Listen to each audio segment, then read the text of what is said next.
Bom dia, nós estamos aqui hoje no Centro de Convivência Dona Bem com o Renan e vamos falar sobre saúde mental. Renan, você pode se apresentar aqui pra gente, por favor? Bom, meu nome é Renan, eu sou psicólogo, atuo como acompanhante terapêutico há 7, 8 anos. Sou líder de um grupo de habilidades sociais, então trabalho com adolescentes, jovens adultos para desenvolvimento de habilidade social. E dentro da própria equipe que eu trabalho, eu atendo casos individualmente, casos bem desafiadores, inclusive, que envolvem atendimento não só no consultório, mas atendimentos que envolvem intervenção extra-consultório, então no cotidiano, em ambiente natural. Então eu tenho uma atuação um pouco diferente da conhecida aí pelas pessoas dentro do consultório, que o pessoal conversa e tal. Eu faço uma atuação com alguns públicos específicos fora do consultório para desenvolvimento.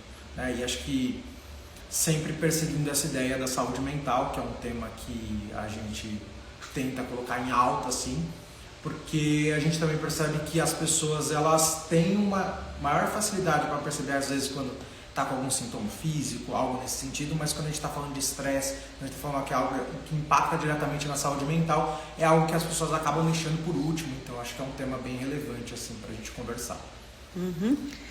E como é que você definiria saúde mental? Acho que tem várias definições de saúde mental, acho que tem vários teóricos, a gente vem estudando isso, mas eu gosto de adotar a ideia de que a saúde mental é um estado de bem-estar que proporciona para a gente lidar com o estresse e desafios do cotidiano. Então, pensando numa pessoa que ela tem uma saúde mental, é aquela pessoa que ela está propícia a desenvolver habilidades, então sempre está propícia a desenvolver novas habilidades e também a resolver problemas do cotidiano. Não é aquela ideia de que o tempo todo ela vai estar 100%, vai estar feliz, tudo vai estar acontecendo dentro dos conformes, mas é aquela pessoa que ela consegue lidar com os problemas quando eles aparecem,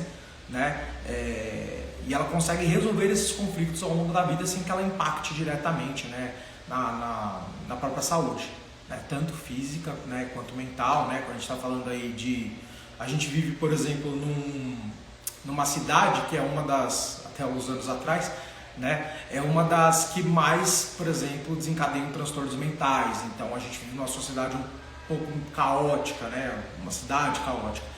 E a ideia de você ter saúde mental é você conservar um pouco, dentro dessa dinâmica toda, você conseguir resolver os seus conflitos, Hoje a gente tem em São Paulo uma porcentagem muito alta de pessoas com transtornos mentais, devido a estresse prolongados, tem questões genéticas também. Mas acho que você aprender a resolver as questões, resolver os problemas, a gente pode até falar um pouco sobre quais são essas habilidades, faz com que você tenha uma vida mais saudável, faz com que você chegue em casa, tenha uma relação melhor com a sua família, faz com que você chega e você tenha uma relação melhor com a comunidade, com as pessoas que estão no seu trabalho. Então, se você tem uma boa saúde mental, você consegue ter uma boa convivência com as pessoas em volta. Assim. Tem algum sintoma físico ou mesmo emocional que pode ser como um alerta e dizer, olha, está na hora de cuidar aqui da saúde mental um pouquinho, porque já está aparecendo sintoma? Acho que assim, tem a questão da desregulação emocional, acho que é um ponto importante para sinalizar. Então aquela pessoa que de repente não era uma pessoa tão irritadiça, não era uma pessoa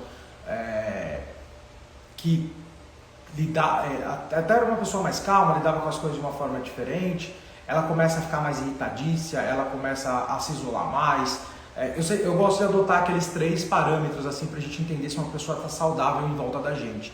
Então, comportamentos que ela faz com frequência, Então, se você tem uma frequência muito alta, que aquela pessoa começa a se irritar, a brigar com as pessoas, ou ela começa a se isolar numa maior frequência, ou ela começa com aqueles comportamentos que não eram visíveis anteriormente, é um ponto. Os contextos em que essas coisas aparecem, então, de repente essa pessoa está irritadiça, ela começa a chegar, não tem um ponto específico, ou uma situação muito grave para que ela comece a se comportar desse jeito, e ela passa a se comportar desse jeito em contextos que não são contextos. Por exemplo, você ficar bravo porque alguém foi injusto com você, num grau, né, que a gente entende como importante, você vai ter emoções, né? Você vai ficar irritado, você vai ficar triste, você vai... Agora, quando esses comportamentos começam a acontecer em situações que ele não acontecia anteriormente, e que as pessoas não estão acostumadas em volta de você a ver isso acontecer, aí já é um sinal de alerta, né? Então acho que vale você sempre ver. Primeiro, se a pessoa está sofrendo, né? Se ela relata sofrimento com isso, se esse contexto, essa frequência começa a aumentar muito, e se os contextos que isso está acontecendo são contextos que, se a gente avaliar, não são contextos que deveriam acontecer, né? A gente não está acostumado a ver essa pessoa reagir dessa forma, nesse contexto. Então são aspectos que acabam mudando, assim.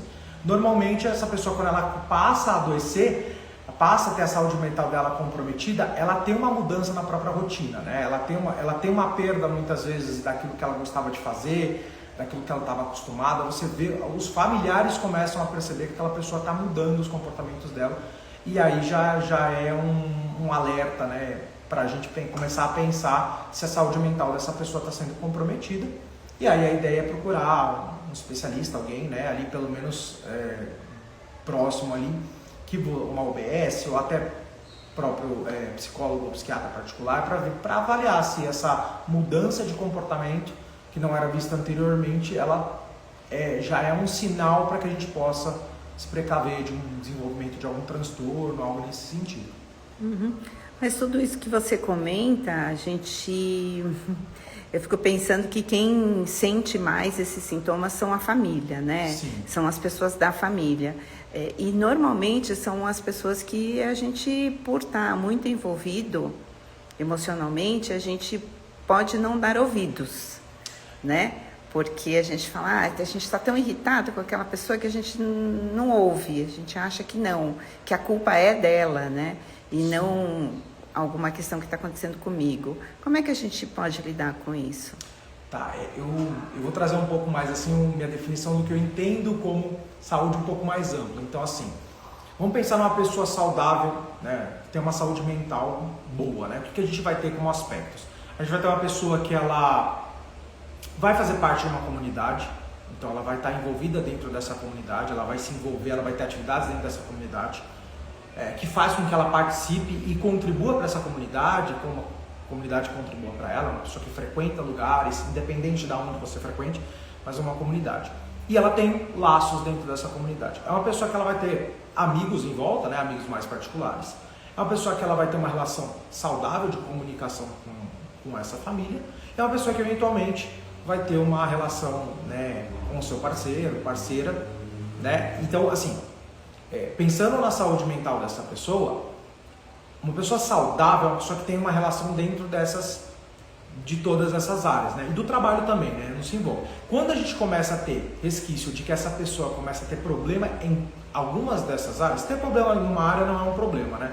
Mas que você começa a ver que essa pessoa começa a ter uma dificuldade maior dentro de todas essas áreas. Então, assim, se essa pessoa já não tem essas áreas, é uma pessoa que trabalha o dia inteiro, por exemplo, mas ela não dá uma dedicação à comunidade, ou não dá uma dedicação aos próprios amigos, ou não dá dedicação à família, você já tem, não quer dizer que essa pessoa necessariamente agora está com uma condição de saúde mental ruim, mas ela vai tender, né, a começar a ter problemas de saúde mental. Então, normalmente, não é só percebido pela família, né? Acho que se você tem um grau de que você começa a participar dessa comunidade, eu sempre falo que a gente tem que olhar pela saúde mental do outro, né? Não só daqueles que estão ao nosso redor, na nossa família, mas todo mundo. Então, claro que você não vai se meter, só que é importante dentro de uma comunidade, ou dentro a gente comece a perceber e a gente consiga conversar com essas pessoas para a gente pensar. Aí, para que essas pessoas comecem a tomar uma consciência. Mas o que eu percebo muito hoje, assim, quando eu vou atender casos, é que eu vejo muitas pessoas isoladas, né? E elas estão isoladas dentro da própria família ou estão isoladas dentro da própria relação. Então, acho que uma forma de você identificar isso, né? Primeiro você, antes de identificar, é você fazer parte. Primeiro você lutar pela sua saúde mental, né? Estar ao redor. Agora, aquela família que ela está comprometida muitas vezes, ela também faz parte da questão. Às vezes a saúde mental da família toda está envolvida, não só daquele indivíduo. Então, mas é um aspecto que você vai começar a perceber, as pessoas vão começar a perceber, porque isso vai trazendo prejuízo em outras áreas, né? Então é como um efeito meio cascata, assim, né? Você vai percebendo esse prejuízo e eu acho que, claro, dentro dos limites não invasivos, a gente sempre tem que estar ali perguntando como é que a pessoa está, tentar se aproximar das pessoas que estão em volta de você. A gente tem um dever pela saúde das pessoas que estão em volta da gente, eu acho assim, e principalmente aquelas que fazem parte dentro da nossa comunidade, acho que é importante que a gente sinalize, né? E também tem questões que o próprio governo, a live que a gente está fazendo agora, né? Falando um pouco sobre saúde mental, talvez dê um alerta para as pessoas, para os familiares, a entenderem se aquela pessoa está passando por um processo, né? Talvez de adoecimento, em que você está vendo que essa pessoa está muito isolada, está vendo que ela não está fazendo, né, parte da comunidade. E tem os aspectos de habilidades que eu falei, né? Que acho que assim, a gente fala muito sobre comunicação hoje, mas a ideia de você saber se comunicar, saber conversar com as pessoas, ter assertividade, né, ter habilidades sociais no geral, faz também com que você tenha uma boa convivência com as pessoas. Então, a gente também tem que, pela nossa saúde mental, a gente também tem que desenvolver habilidades para poder lidar com essas situações. Então, tem todos esses aspectos. Assim. Eu sempre falo o seguinte, melhor que a gente cuide dos nossos filhos, melhor que a gente cuide da nossa comunidade para que elas desenvolvam habilidades e a gente começa a trabalhar na prevenção do problema, até anteriormente, antes de chegar um pouco do adoecimento. Porque o ponto do adoecimento, ele chega nos profissionais, gente. Tipo assim, ele chega. A gente está acostumado muito com uma saúde mental que quando chega no ápice, as pessoas procuram um psiquiatra, procuram um psicólogo, procuram isso. Acho que a gente tem que... Isso vai acabar chegando uma hora, mas quanto mais a gente tiver uma consciência, a gente tiver mais sensível às pessoas que estão do nosso lado, às vezes o dia a dia da correria que a gente está conversando mais cedo, não deixa a gente prestar atenção nas pessoas que estão do nosso lado. Mas se a gente começa a prestar atenção na pessoa do nosso lado, né, as mudanças comportamentais, a irritabilidade, o estresse, que é uma coisa que... O estresse é uma coisa que foi comumente aceita, né? Não, eu estou só estressado, né? Não é só estar estressado. Se você está estressado por um longo período, você vai ter consequências físicas, você vai ter consequências na sua saúde mental, você vai ter inclusive nas suas relações. Então não é estou estressado e está tudo bem, é só um estresse. Não, né? Eu acho que até... Por isso, quando você vai no médico, o médico fala que você está estressado, você acha pouco, mas não, né? Acho que o estresse, ele desencadeia uma série de fatores, inclusive de pessoas, desencadeia doenças físicas até por estresse. Então, não, estou estressado, mas eu preciso ter um movimento para saber. Eu estou estressado porque não estou com habilidade suficiente para lidar com essas questões que estão aparecendo na minha vida, né? Ou é um estresse temporário? O estresse temporário acontece, né? Às vezes aconteceu alguma coisa no trabalho, a gente foi lá embora, a gente terminou uma relação, são estresses que a gente entende como dentro de um contexto. Agora, quando esse estresse se mantém a um longo período, a pessoa já está há meses com o mesmo estresse, a pessoa já está, isso está cada vez mais até ruindo as próprias relações, que eu comentei da rede de apoio, né? Aí a gente vai começar a prestar atenção mesmo, porque daí já não é uma questão só de estresse comum do dia a dia, né? Aí já passa a ser um estresse que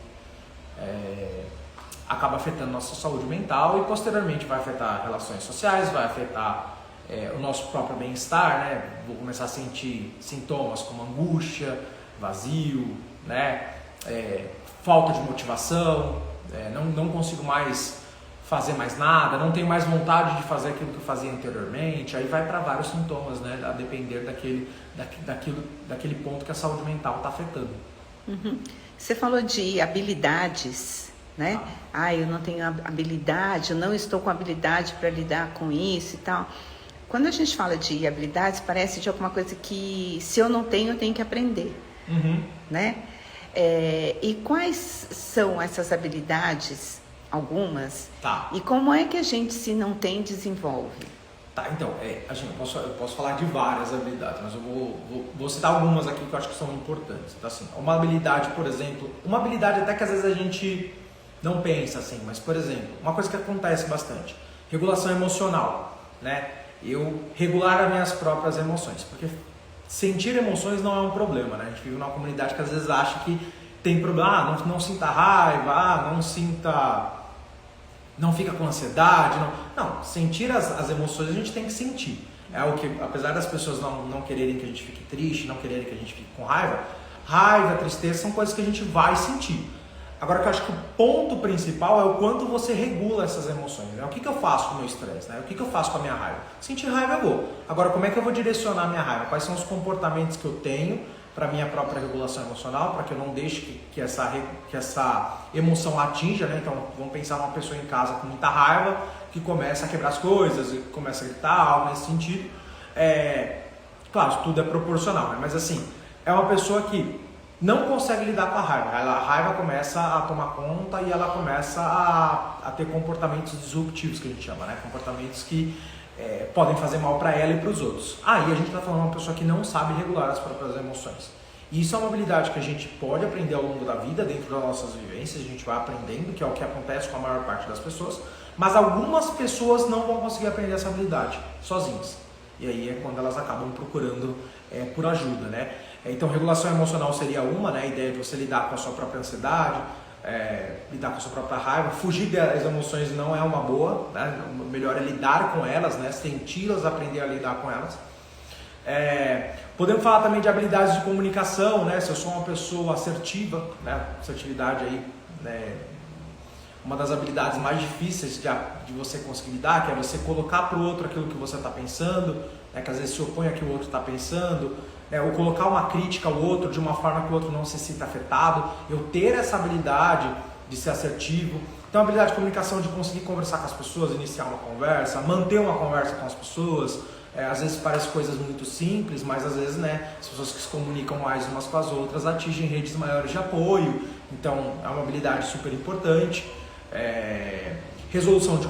Aí você entra na classe, acho que maior, assim, de resolução de problemas, né? Porque acho que é uma pessoa que tem várias habilidades, né, de comunicação, de regulação emocional, é uma pessoa que vai conseguir resolver mais os problemas. Quanto mais a gente... É uma ideia assim, né? Quanto mais problemas a gente resolve, quanto melhor a gente sabe se comunicar com as pessoas, melhor a gente vai lidar com a nossa vida. Porque toda vez que um problema aparecer, esse estresse não vai vir daquele jeito que a gente... né? Então, toda a situação que vim para eu resolver, eu sei lidar? Sei, porque eu fui aprendendo ao longo do tempo, então isso não vai me afetar tanto. Aquela pessoa que ela foi vivendo a vida, evitando lidar com o problema, evitando lidar com os próprios sentimentos, se isolando das outras pessoas, vai ser uma pessoa que no futuro provavelmente vai ter uma questão de toda vez que esse problema aparecer, ela vai ser inundada pelos próprios sentimentos, vai ser inundada pelo próprio problema, vai haver as cobranças, esse estresse vai aumentar, e aí a gente já sabe que isso pode desencadear uma série de fatores, inclusive que eu tenho falado de questões físicas também, né? Cansaço, exaustão, uma série de coisas. Uhum. Eu comentei com você sobre uma notícia de uma professora lá em Salvador que repreendeu um aluno porque ele não fez a lição de casa, e os pais desse aluno foram na casa da professora e espancaram ela. Isso virou notícia, tá aí na TV, no jornal, na internet. Então, um caso que repercutiu bastante e que é muito grave, né? E isso é um termômetro, eu fico pensando, né, do nível de estresse e de adoecimento mental que a gente está vivendo na nossa sociedade, né? A gente está falando de Salvador, a gente não está falando de São Paulo. Sim.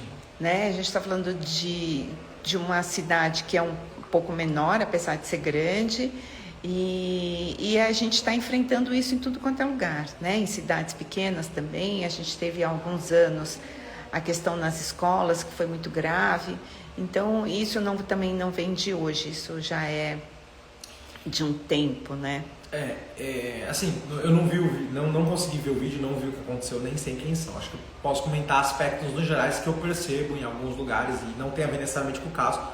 Mas assim, acho que tem um ponto que aquele negócio, né? Se eu não consigo me regular emocionalmente, eu não tenho como ensinar meu filho a me regular, né? A se regular emocionalmente. Então tem esse primeiro ponto, né? Acho que falo com os pais assim. E não tem, assim, acho que tudo a gente pode aprender. Habilidades a gente não aprende na vida, mas a gente pode buscar, correr atrás, dar um jeito, né? Então, se a gente quer ensinar nossos filhos a se regular emocionalmente, a primeira coisa que a gente tem que fazer é saber se regular emocionalmente. Eu acho que esse é o primeiro ponto, né? Os pais, às vezes, colocam muitas regras e aí eles não pensam nos próprios comportamentos para isso, né? Porque, às vezes, o melhor jeito de você ensinar o seu filho é você mesmo fazer. Parece um negócio muito... meio óbvio, mas não é um negócio óbvio no dia a dia das pessoas. A pessoa que está correndo para o trabalho, que se estressa o dia inteiro, chega em casa, vê o filho, ela não está parando para pensar nessas coisas, então é sempre bom a gente lembrá-las assim.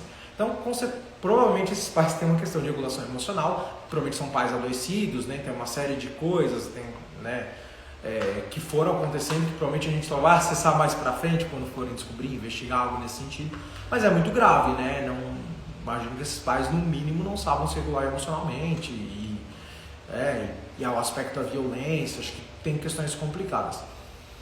Tem uma questão aí também que não necessariamente vai ser para essa professora e nem responsabilizando, mas é que eu percebo que cada vez mais as instituições estão tendo dificuldade de estabelecer regras com os adolescentes.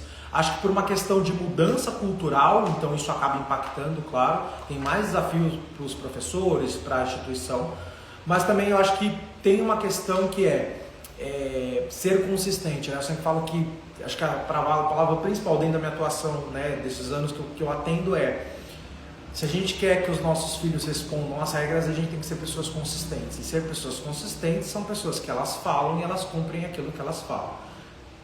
Parece meio óbvio, mas não é uma coisa tão óbvia no dia a dia. Então, é a ideia, né? A instituição ela tem regras, de que forma esse professor também foi orientado a cobrar o aluno, se cada professor cobra de uma forma diferente. Hoje a gente tem inclusão dentro das escolas, então os professores têm que estar mais preparados também para lidar com essas questões, mas também não é uma questão só dos professores, né? Tem uma questão também de saúde pública, tem uma questão de formação, tem uma série de coisas, mas eu toco nessa ideia das regras, né? De que forma essa professora foi colocar para esse aluno, né? E por que, né, uma reação tão, mesmo que ela tenha colocado, né? Porque é uma reação tão grave desses pais, são pais que estão adoecidos há muito tempo, porque que a comunidade em volta não enxergou, né, esses pais dessa forma? Provavelmente não são sinais que estão vindo de agora, são sinais que já vêm de um tempo. E aí acho que essa ideia de bater na tecla do seguinte, né, se nós somos capazes de identificar quando as pessoas estão adoecendo, né, a gente precisa criar uma comunidade que cuide umas das outras. Então a ideia de você ter rede de apoio, de ter pessoas em volta, das pessoas começarem a enxergar quando a pessoa está adoecendo, é uma forma de a gente garantir uma saúde mental, uma saúde pública. Acho que esse caso ele é bem polêmico, né? Deve ter dado bastante polêmica, porque são reações exageradas, né? E reações que, se a gente for pensar, principalmente desses pais, não é uma reação com esse professor que condiz com uma reação que a gente espera, né? A gente espera que o pai vai lá e fale, se o professor chamou a atenção da criança, né? Porque ela não está fazendo a lição, o pai tem que chegar em casa e o pai também tem que ajudar em casa, seguindo as regras, que o filho faça as lições, algo nesse sentido. Mas tem muita dificuldade hoje em dia dos pais imporem regras e uma dificuldade também deles lidarem com regulação emocional e tal. Acho que o mundo antes era um mundo mais lento, né? Hoje é um mundo corrido. Então, um mundo corrido que exige muito desses pais, que esses pais têm que trabalhar, esses pais têm que fazer um monte de coisa. É um mundo também que não abre espaço para aprendizado, abre espaço para o desespero, né? Pro tem que fazer algo aqui agora, muito tempo. Acho que antigamente você tinha um período maior de tempo para esses pais lidarem com as crianças, algo nesse sentido. Acho que o mundo acelerado acaba trazendo consequências. Embora a gente tenha uma sociedade onde os pais se aproximaram mais dos filhos, é uma aproximação que a gente percebe que os pais, ao mesmo tempo que se aproximaram, não estão tão preparados para lidar, né? Não que os anteriores tivessem. Mas aí a gente traz problemas outros, né?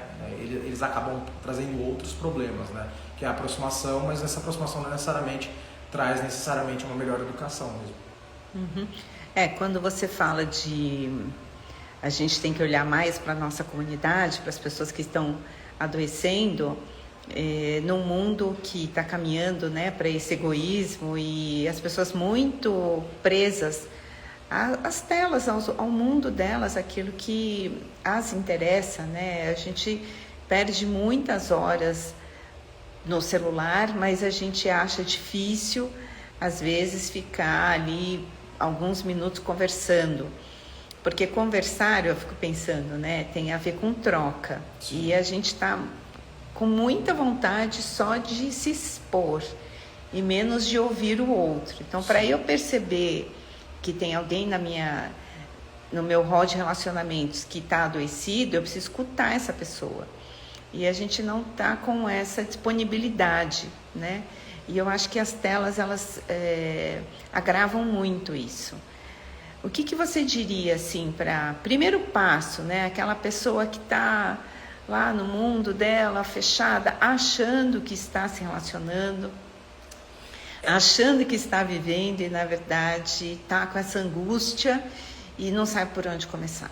É uma questão, né? Eu até falei para você, os pais hoje estão mais próximos das crianças, né? Mas assim, se a gente for parar para pensar, mais próximo o que no espaço físico, fala mais, mas assim, a gente tem muitas questões, né? Você trouxe a questão do celular, né? Muitas vezes você está num ambiente familiar, de almoço, e aí tá todo mundo no celular e poucas pessoas estão conversando. Aspecto que até na internet viraliza, né? Tipo, são coisas que, aspectos, né? De quanto a gente está um do lado do outro, mas os dois estão no celular, a gente não está se comunicando, né? Muitas vezes os pais estão ali, eles estão com estresse no trabalho, estão com estresse em outras coisas. Hoje a gente faz, antes a gente tinha uma carga horária, algumas pessoas tinham uma carga horária dentro de um período aí das 9 às 5 da tarde, iam para casa e não precisavam mais lidar com o trabalho.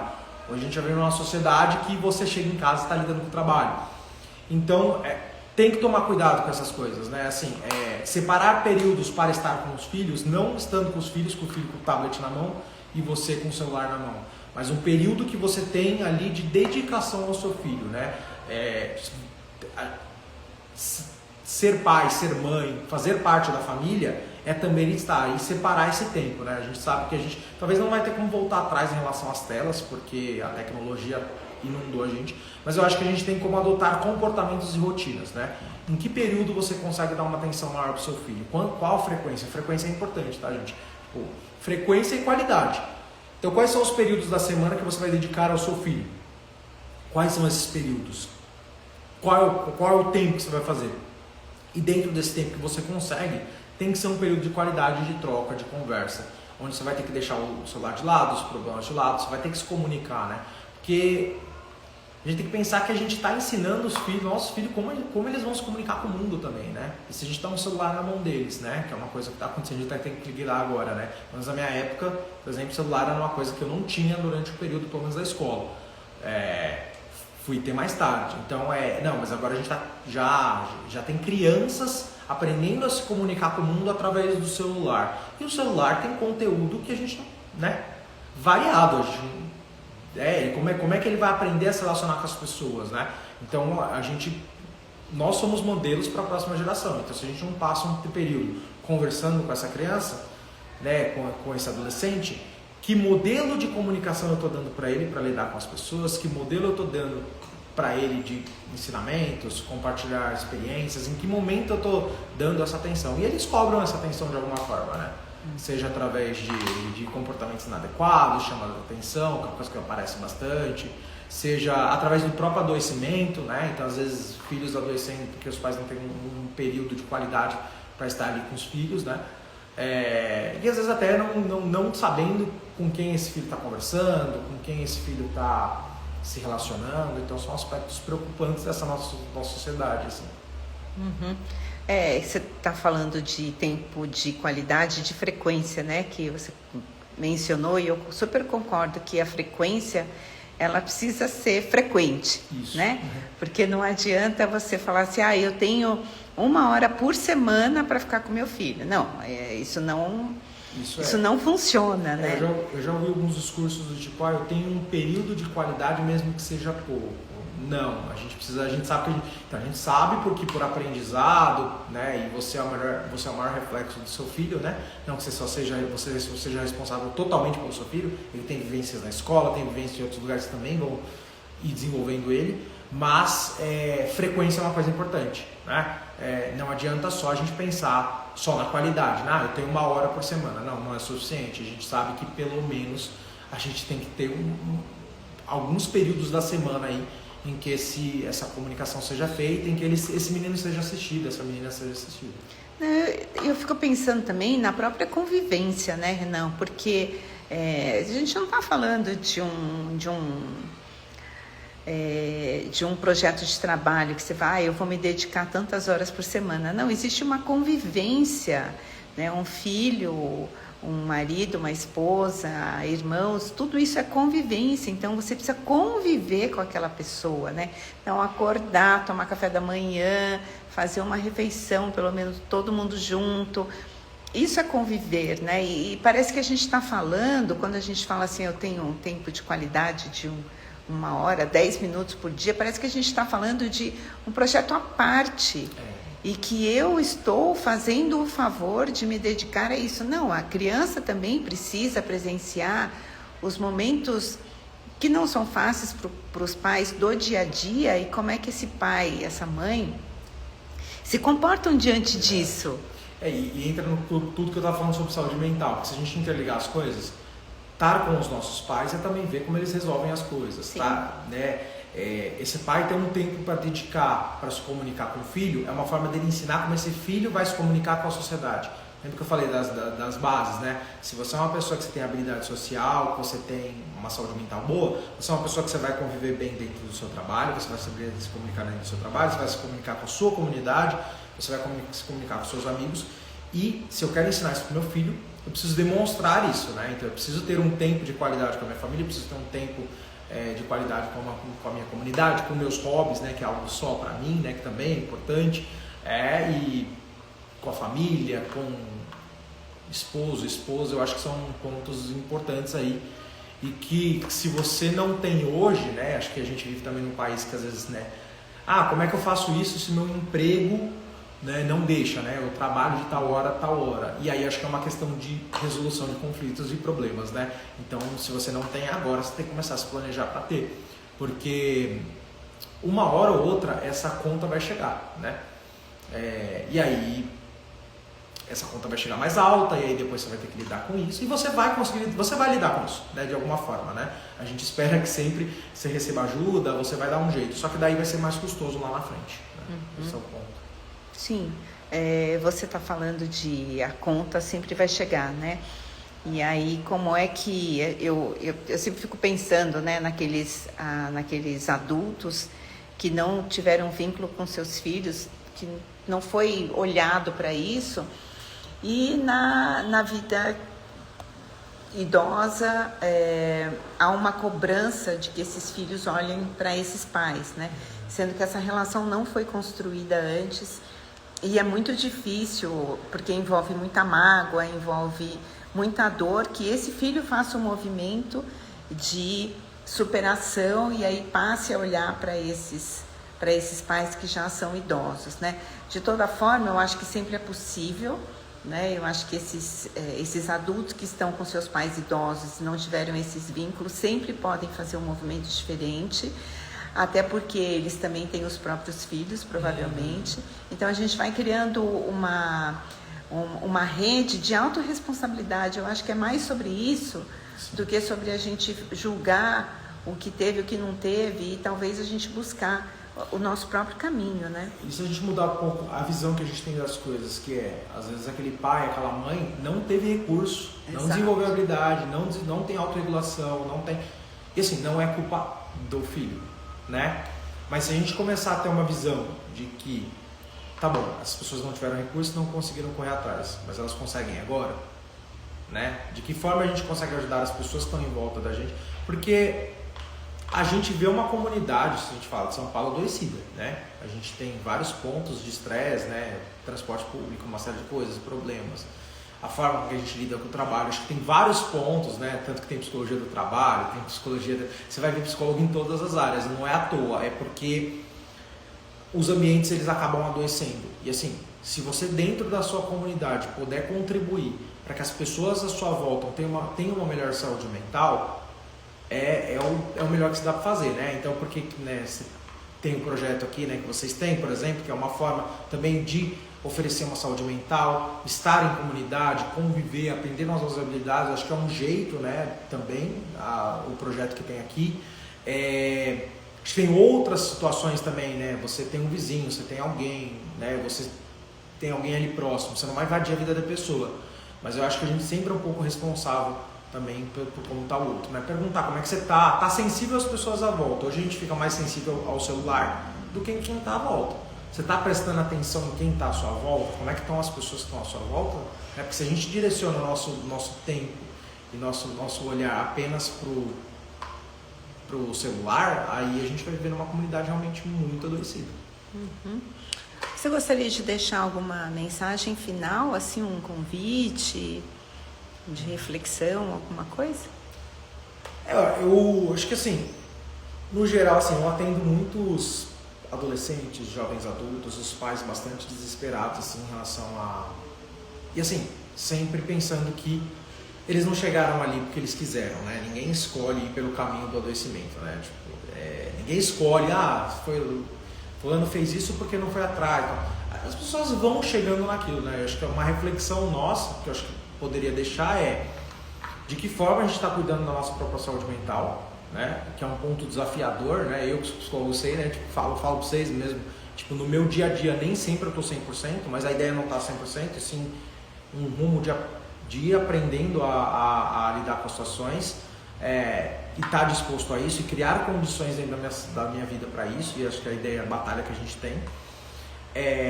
Acho que a primeira reflexão é como você está fazendo isso, né? E aí depois, acho que você sendo um modelo tanto para a comunidade quanto para os seus filhos, para as pessoas à sua volta, né? Você sim começar a olhar e pensar em que estratégia você consegue, né? Pensando nessas bases que eu contei, né?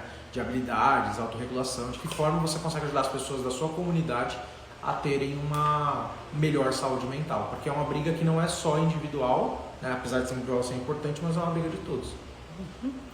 Muito obrigada, Renan, Muito obrigado por ter participado aqui com a gente hoje. Fica o convite aí para vocês olharem um pouquinho para a saúde mental.